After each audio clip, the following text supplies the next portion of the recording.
Hey guys, Mike here. So in this video, I'm going to show you how we resurface a really badly damaged concrete sidewalk. So the homeowner on this one didn't want to replace the concrete, didn't want to jackhammer it out and pour new. He just wanted to resurface it for now, and then maybe later on, down the road do that. But she wanted to figure out what she could do to fix this and make it look a little bit better. So I told her we could resurface it, and that's what we're going to do here. Now, we had to survey the concrete just to see if it was even fixable, and we determined that with some repair and using the right products that we could fix this and make it look really good, and that's what we're going to do. You'll see at the end just how good this thing came out. So the first thing we're going to do is just remove all the bad concrete on the surface, and one of the ways we do that is by lightly grinding it. So I got my little Bosch 4-inch grinder with a diamond disc on it. We got it hooked up to my HEPA vacuum, so we don't have to worry too much about the dust. And Luke is just going over the surface and removing any of the loose concrete that's just not really obvious. And then when he gets into the worst areas, the more spalled areas, that thing will really remove the loose concrete and get it down to some good solid concrete, something that we can repair, because we can't really repair over anything that's loose or coming loose or falling off. So the first thing you got to do is just get rid of all that stuff and get it down to something solid that you can work with. And the easiest way we found to do that is just with a little grinder like that. It's pretty easy to use.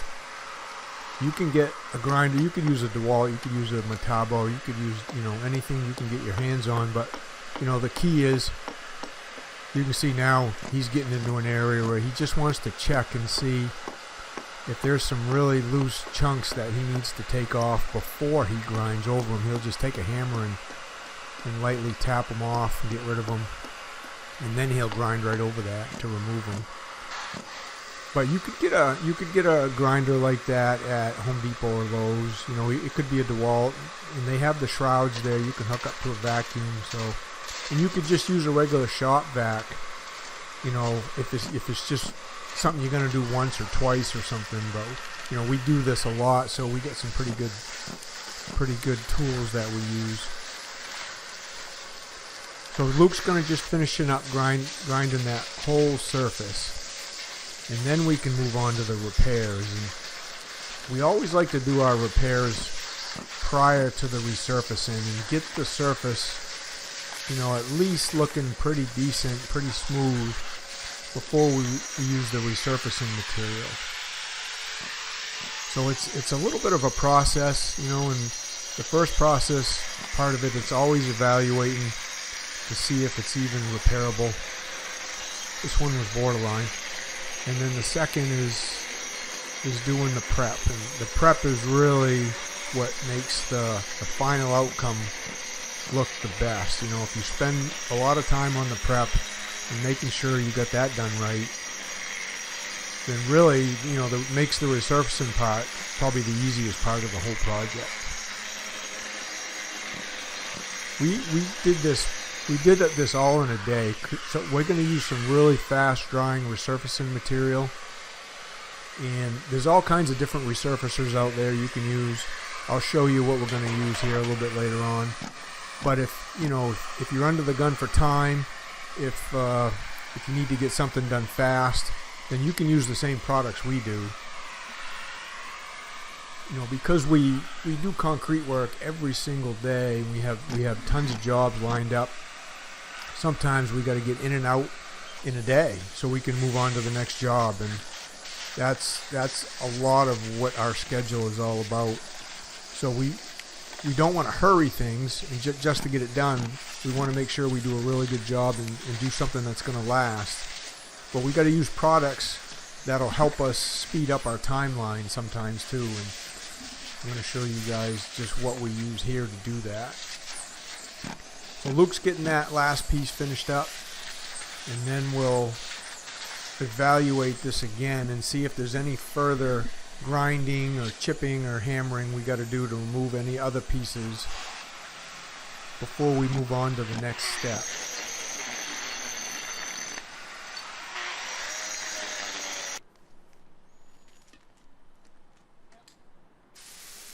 So this is part of the next step here. So I'm gonna rinse this off, and it does a couple things for me. You know, rinsing it will remove some of the dust, some of the loose particles that were left behind that the vacuum didn't pick up. And then it's also going to wet the concrete out too. You know, when we resurface or make repairs, most of the time we do that. The products we use want a damp surface, not wet or no standing water or puddles, but just something damp. It's called SSD, surface saturated dry, in the repair world. That way the existing concrete doesn't suck the moisture right out of the repair too fast. You know, if the concrete's damp and moist, then your repair is going to bond a little bit better. So we'll remove all the dust, all the debris, get the surface nice and damp. We'll remove any little puddles in those deeper areas. You don't want any standing water, so that's what we're doing right now. It's just taking a little DeWalt blower there, battery blower. And all these tools, you guys, all these tools will be down in the description if you want to check them out. But that right there will remove any of the standing water in the deeper areas and get rid of that for us before we start doing the repairs.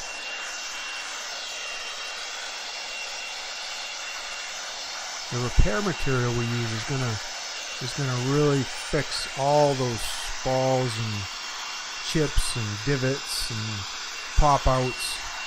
It's gonna fix all that stuff, but then it's gonna look like a big patched area, so you don't really want to just leave it like that.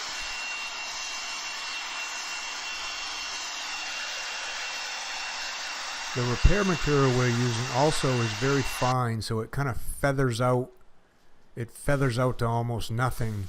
You know, it goes from 0 to a ½ an inch pretty easily. So what I'm using for the repair material is that, you can see that blue bag behind me. It's called Cementol. It's from Rapid Set. That stuff dries really, really fast, but it also dries and repairs concrete like this really nice.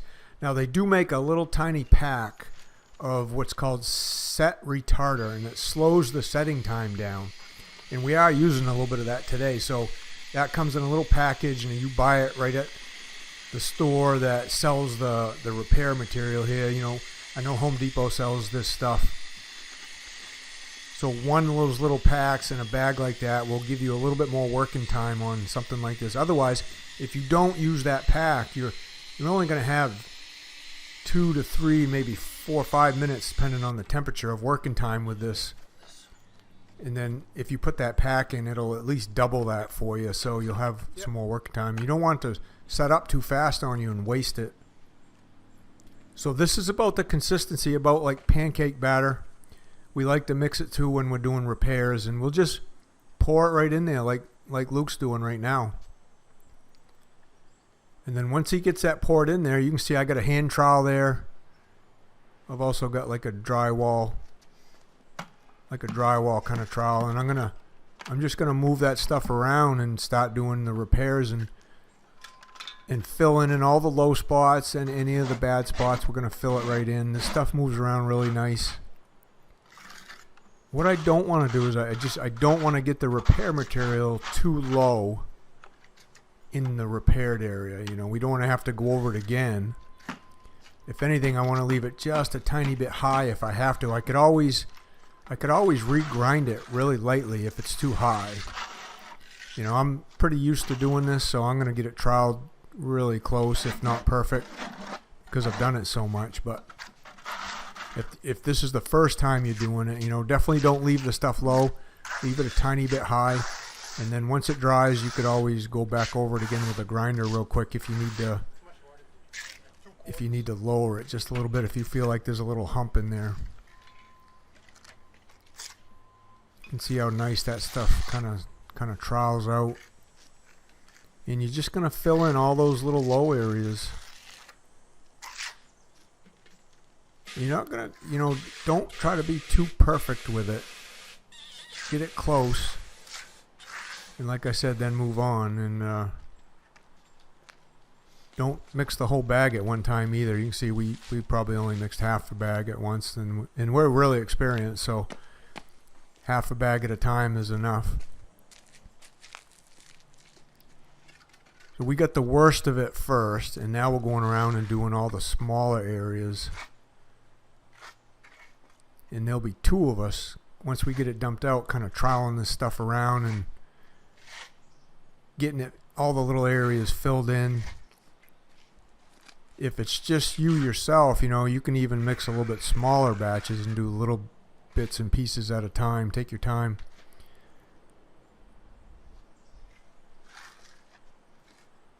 You can see how we're forcing it down into those bad areas, getting it all smoothed out. Now it's starting to look like something that's repairable.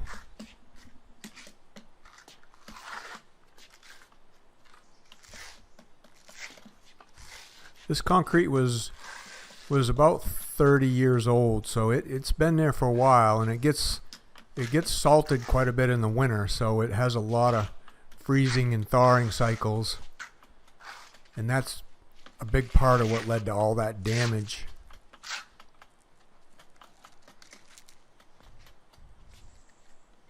You can see how Luke and I are going around making sure, we want to make sure 99% of it is the bad areas are fixed before we go over it with the resurfacing. The resurfacing material will fill in some of the really smaller areas, but it just looks a lot better if you get all the bad areas filled in first. Now this stuff, you can see I'm even rubbing some of it in the small hairline cracks with my fingers there just to get it really pushed down into them. But this stuff's going to dry in about 30 minutes. This stuff's going to be rock hard, so you'll be able to move right on to the next step if you want to. If not, you can leave it until the next day too. Come back and do it the next day. That'll be just fine. But we know that by repairing all the little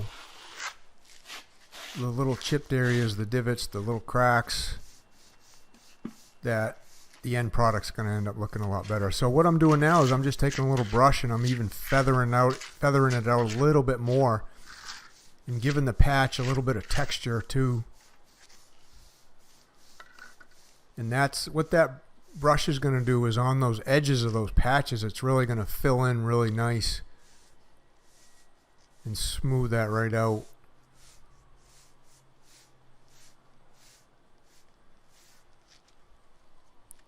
That cemental, that dries really fast, so this is all done in just a matter of minutes here.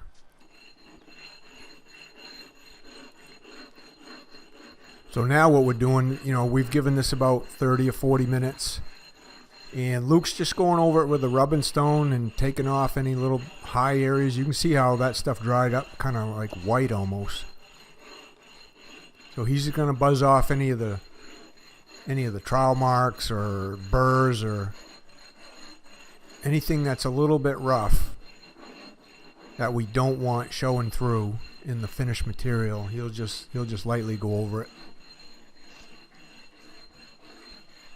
And that only takes a couple minutes to go over something like this. You don't have to spend a ton of time on it if you did a pretty good job troweling it.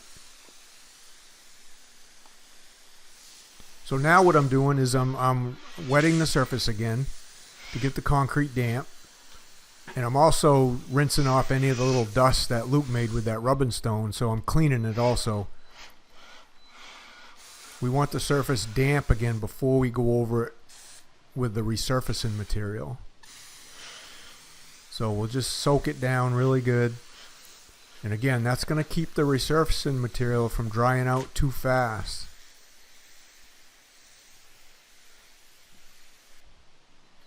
It'll also make the resurfacing material kind of lay out on the surface a little bit. It'll be easier to trowel on the surface. If you try to trowel on a resurfacer on something that's dry concrete, it's going to go on really tough. It's not going to spread out that nicely.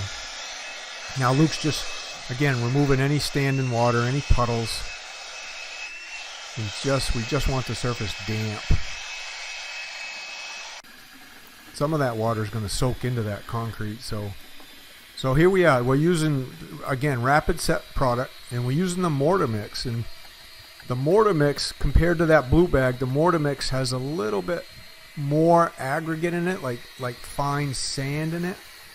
So it's going to leave a little bit more of a texture when we're done, and that's what we wanted. We wanted to make sure this wasn't going to be slippery at all when we were done. And we wanted it to have a little more texture. Now we could have used the blue bag too to resurface this. It's just the surface would have had a little bit finer texture to it, and that's fine if that's what you want. And again, we're using the set retarder packet. Also, we put that in. We actually mixed that in the water before we dumped in the Mortar mix. So here's the process. You know, you get it mixed, you get some out on the surface. Again, the concrete under me is damp, and we just get it spread around with a trowel. And I just want to cover the surface, and I don't want to put it on too thick. I maybe leave on a 1/16 to an 1/8 of an inch as I go, and some of the sand particles in the Mortar mix itself is going to help leave that amount on. You're not going to be able to trowel it like right down to nothing. That's another reason we use this product today, because we wanted to make sure we had a good, not really a thick surface, but a surface that was a 1/16 to an 1/8 of an inch. And you see those like chatter marks I'm leaving with the trowel? You don't have to worry about that. You don't have to worry about getting this perfect, because we're going to run a broom over the surface. So that broom is going to take out all those chatter marks. All you need to do is just get it spread out. Make sure you're forcing the material down into the pores of the concrete, and just covering everything up, getting the whole surface covered with a fairly even coat of the product. And you just want to be steady working with this thing. You don't want to stop and answer your phone, or stop and take off and go somewhere for a few minutes, because again, this stuff is a rapid set product, so it is dry up on you pretty quick if you don't just keep moving with it. You're gonna have about, if you mix the whole thing at once like we did, you're gonna have about 10 to 15 minutes of working time if you use that set retarder. And if you don't use the set retarder, you're only gonna have about 4 or 5 minutes of working time. And we know by using this stuff all the time that we're fast enough to get this down in 10 to 15 minutes on something like this, and this really isn't that big. So if you're doing something bigger, you want to do it in sections. And you can see how that broom really evens things out and makes the surface look really nice. You'd never even know this concrete was damaged that badly if you hadn't seen it before.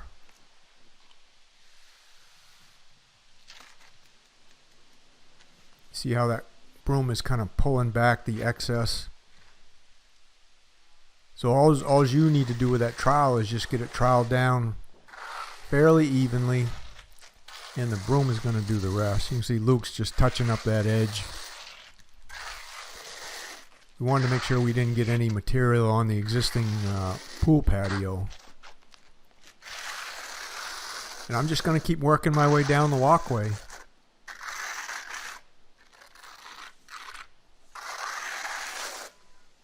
You see I'm going back and forth, just making sure I'm pushing it into the existing concrete pores, getting it forced down in there. And that's going to help create a really good bond.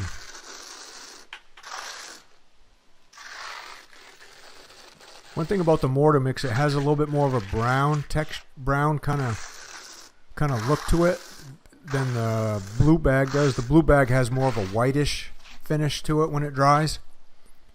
So that might play into what you use for a product too. If you want something a little bit more on the whiter side or something more on the browner side, I guess it would depend on what bag you chose.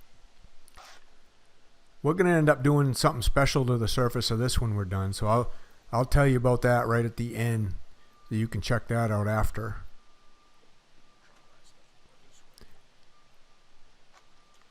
You could definitely just leave the surface like this with this product and just put a regular acrylic concrete sealer over this. It would be fine that way. But we're going to do something a little bit more than that, a little bit different.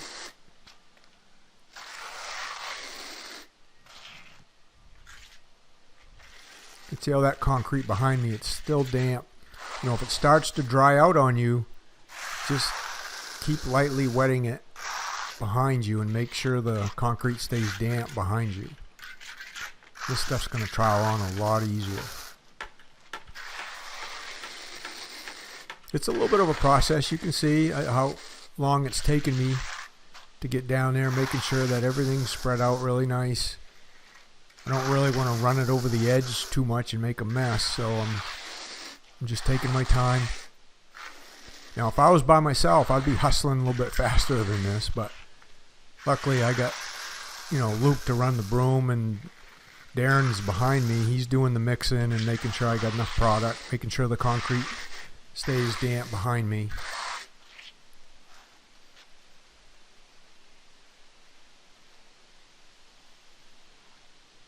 Yeah, that broom really takes out all the imperfections.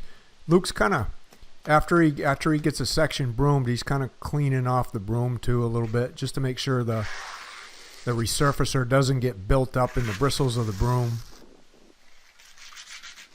That way all the texture looks the same from start to finish.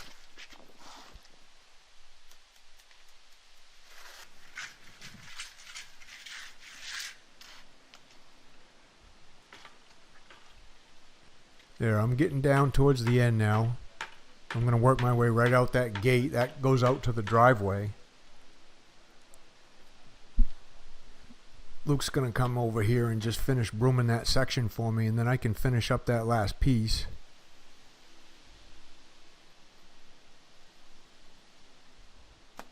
Then at the end here, I'm going to show you what we did to finish this thing off.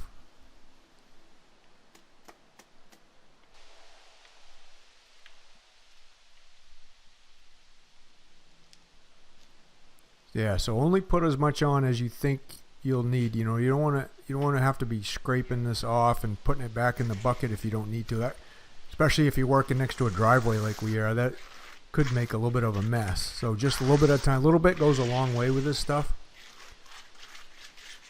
We only really ended up using about half of that bucket, which was a full bag. So we used about half the bag to do this entire walkway. A bag of that stuff at Home Depot is about 15, you know, it's between 15 and 20 bucks, so it's not all that expensive. Same with the blue bag we use. It's around 20 bucks for a bag of that blue stuff, so you know, we got about 40 bucks in material right here that we used to resurface this. Everything else was just time and labor. So it's a pretty inexpensive material to use to resurface. And again, if you remember, this is what it looked like to start with. It was in pretty rough shape. There was a lot of deep spalling, some really bad areas. And this is what it looks like when we're done. Brand new concrete. So let me know down in the comments if you like this, if you think this is something you can do. And this is what we did at the end. So we painted this. And this is the video you want to go watch to see what we use for paint and how we painted it. We use the exact same color, guys. So thanks for watching. I'll see you on the next one.